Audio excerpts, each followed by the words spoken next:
Good afternoon आमार छोटो बंधुरा आशा करी तोमरा सकलेई भालो आछो। रिया कुइझाब आमार एई छोट्ट चैनेले तोमादेर सकलके जानाई स्वागत। आज आमरा क्लास 3 अर्थात तृतीय श्रेणी बाटारफ्लाई नामक जो इंग्लिश टेक्सट बोई आछे सेई टेक्सट बोइयेर लेसन 3 अर्थात द ग्रासोफार एंड दि एंट्स अर्थात घासफड़िंग एबं पिঁপড়েদের निये जे गल्पटी आछे सेई लेसनटा निये आलोचना करब। तो चलो शुरू करा जाक। ऑन योर मार्क अर्थात आजकेर এই ক্লাসের জন্য তোমরা প্রস্তুত হয়ে যাও। লুক অ্যাট দ্য পিকচার অর্থাৎ প্রথমে দেখো ছবিটির দিকে তাকাও।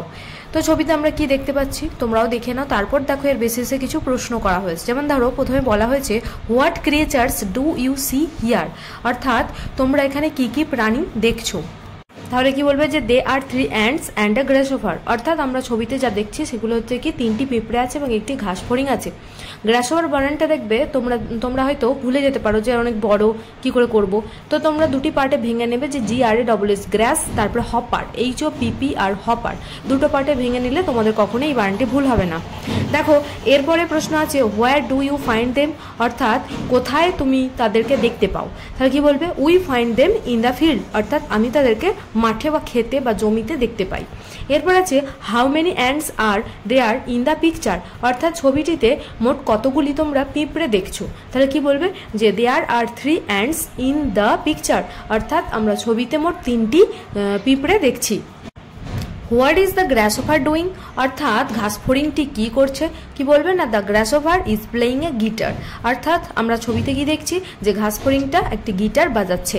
গিটার বানানটা একটু দেখে নেবে GUITAR গিটার। তো দেখো আমরা লেসন 1-এ যেরকম দুটি ইউনিটে পার্ট করে ভাগ করা ছিল এবং পড়েছিলাম ঠিক তেমনই লেসন 3টাও দুটি ইউনিটে ভাগ করা আছে। তো আজ আমরা ইউনিট 1 নিয়ে আলোচনা করছি। তো দেখো কি বলেছে লেটস রিড মানে চলো পড়ি। কি বলছে ওয়ান সামার্স ডে মানে এক গ্রীষ্মকালের দিনে এ গ্রাসহপার অর্থাৎ একটি ঘাসফড়িং ওয়াজ হপিং মানে লাফাচ্ছিল অ্যাবাউট ইন এ ফিল্ড অর্থাৎ একটা মাঠের মধ্যে সে লাফালাফি করছিল। তো দেখো এখানে হপিং এর ওয়ার্ড্রপ বা শব্দ ভাণ্ডারে মিনিং দেওয়া হয়েছে। হপিং মানে দেওয়া হচ্ছে জাম্পিং অর্থাৎ জাম্পিং বা হপিং মানে লাফানো।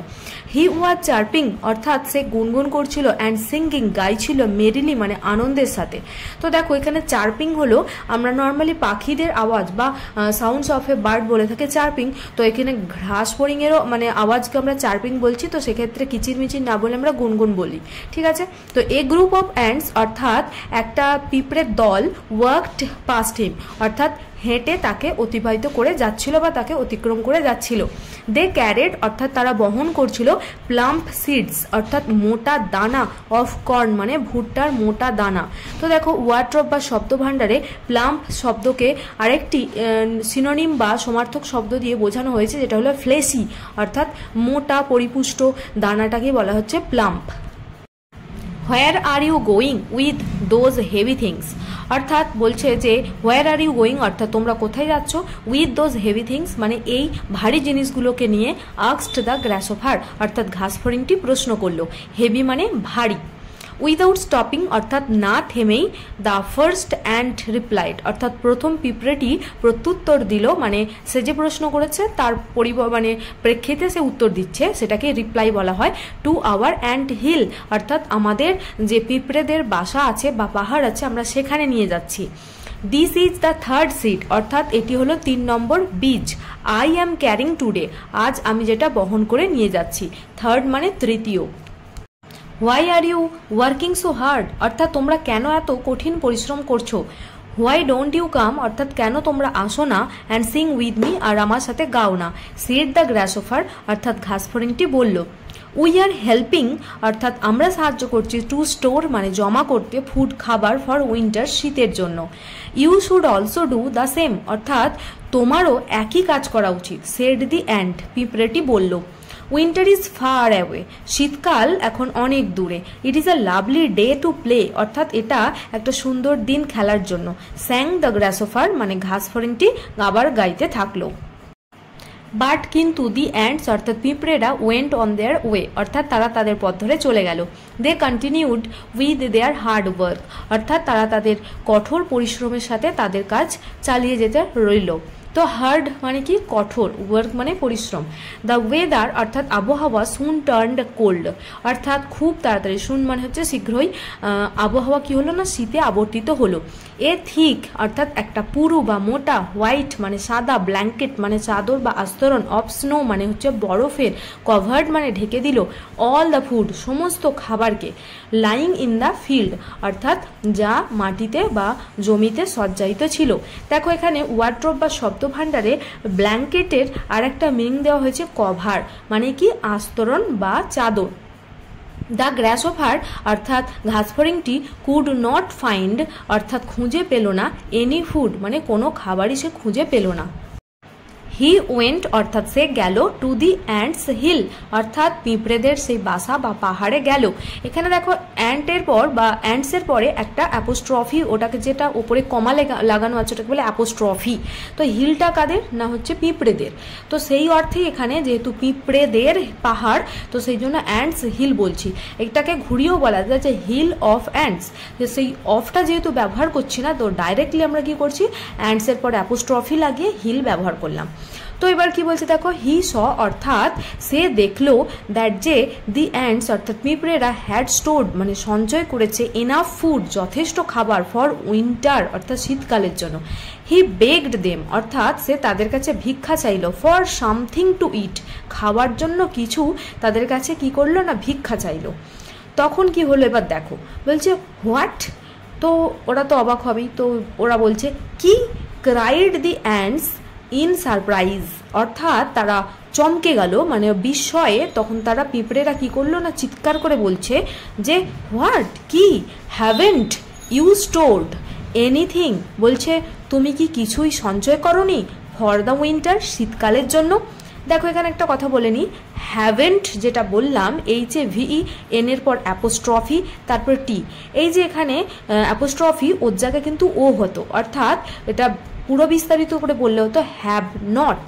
এই যে ওটা তুলে দিয়ে হ্যাভেন্ট করে হলো, এই টপিকটার গ্রামাটিক্যাল নাম হচ্ছে কন্ট্রাকশন, এগুলোকে বলা হয় কন্ট্রাকশন। এরপর কি বলছে দেখো, হোয়াট ওয়ার ইউ ডুইং অর্থাৎ তুমি কি করছিলে, অল সামার পুরো গ্রীষ্মকাল তুমি কি করছিলে। আই ডিডেন্ট হ্যাভ টাইম অর্থাৎ আমার কাছে সময় ছিল না, টু স্টোর মানে হচ্ছে সঞ্চয় করতে, এনি ফুড মানে কোনো খাবার। সেড দ্য গ্রাসহপার অর্থাৎ ঘাসফড়িংটি বলল, আই ওয়াজ সো বিজি অর্থাৎ আমি খুবই ব্যস্ত ছিলাম, প্লেয়িং মিউজিক অর্থাৎ গান বাজনা নিয়ে মেতে ছিল, তো সেটাই বলছে প্লেয়িং মিউজিক অর্থাৎ সঙ্গীত পরিচর্যা করার জন্য সে খুবই ব্যস্ত ছিল। তো এখানে ডিডেন্ট এটাও হচ্ছে কন্ট্রাকশন করা হয়েছে এবং এটাকে ডিটেলে লিখলে হবে ডিড নট। তো কন্ট্রাকশন মানেই বুঝতে পারছো এখানে ওটা তুলে দেওয়া হয়েছে। দি অ্যান্ডস সুক অর্থাৎ পিঁপড়েরা নাড়ালো দেয়ার হেডস তাদের মাথা, ইন ডিসগাস্ট অর্থাৎ বিরক্তির সাথে তারা তাদের মাথা নাড়ালো। তো ওয়ার্ড্রপ বা শব্দ ভাণ্ডারে দেখো ডিসগাস্টের মিনিং দেওয়া হয়েছে আর একটি, সেটাও কি না অ্যানোয়েন্স অর্থাৎ যেটা দুটোরই মানে বোঝায় যে বিরক্ত হওয়াটাকেই বোঝাচ্ছে। দে টার্নড দেয়ার ব্যাকস অর্থাৎ তারা তাদের পিঠটা ঘুরিয়ে নিল বা আবর্তিত করে নিল, অন দ্য গ্রাসহপার মানে তারা গ্রাসহপারের দিকে সামনে তো মুখোমুখি দাঁড়িয়েছিল, এরপর কি করলো না তারা তার দিক থেকে মুখ ফিরিয়ে নিয়ে পিছন ঘুরিয়ে দিল। And went on their work অর্থাৎ কি করলো না went on with their work অর্থাৎ তারা তাদের কাজে চলে গেল। দেখো এরপর দেখো এখানে লেখা আছে যে অ্যাডপ্টেড ফ্রম এসপস ফেবলস অর্থাৎ এই যে গল্পটি এটি এসপ মানে হচ্ছে এখানে ইসপের কথা বলা হয়েছে, ইসপের যে উপকথা আছে সেই উপকথা থেকেই অভিযোজিত হয়েছে গল্পটি। দেখো তোমাদের পাতাবাহার বই আছে না এই তৃতীয় শ্রেণীতে, দেখবে সেখানে কে ছিলেন ইসপ বলে একটা চ্যাপ্টার আছে, তো সেটা যখন তোমরা পড়বে তাহলে বুঝতে পারবে যে এই ইসপের যে গল্পগুলো সেগুলো অ্যাকচুয়ালি অন্যান্য প্রাণীর মধ্যে দিয়ে মানুষের জীবনের গল্পকেই তুলে ধরা হয়েছে, নীতিকথা। আমার ছোট্ট বন্ধুরা আজ এই পর্যন্তই। যদি তোমাদের ক্লাসটি ভালো লেগে থাকে তাহলে অবশ্যই একটা লাইক দিও, যেটা আমায় মোটিভেট করে পরবর্তীতে আরও নতুন নতুন ক্লাস নিয়ে আসতে। রিয়া কুইঝাব নামের এই চ্যানেলটিকে তোমরা যদি এখনও সাবস্ক্রাইব না করে থাকো তাহলে অবশ্যই সাবস্ক্রাইব করে নিও, পরবর্তীতে আরও নতুন নতুন ক্লাস দিলে তাহলে তোমরা তার নোটিশ সবার আগে পেয়ে যাবে।